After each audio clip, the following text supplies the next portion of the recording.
Meron ako ditong Boxy Fit Crop Tee at meron akong 5 tracker jacket.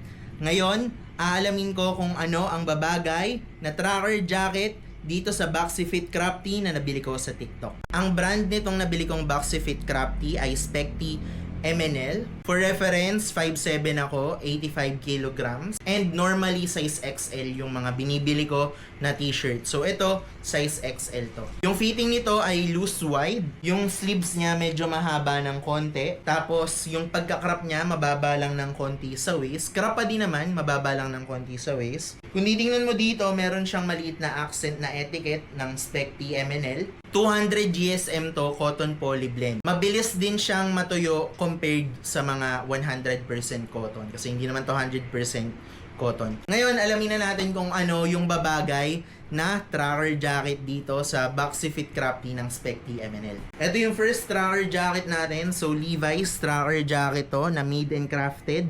Size medium. Tapos nilagyan ko ng ano dito. Ano ba yung tawag dito? Comment nyo nga kung ano yung tawag dito. Ano to? Made and crafted na size medium na oversize na tracker jacket. Ang galing ng ginawa ko dito kasi etong collar pinalagyan ko ng design. Problema kasi sa tracker jacket kapag pinagpapawisan, of course, mabilis manilaw yung mga collar.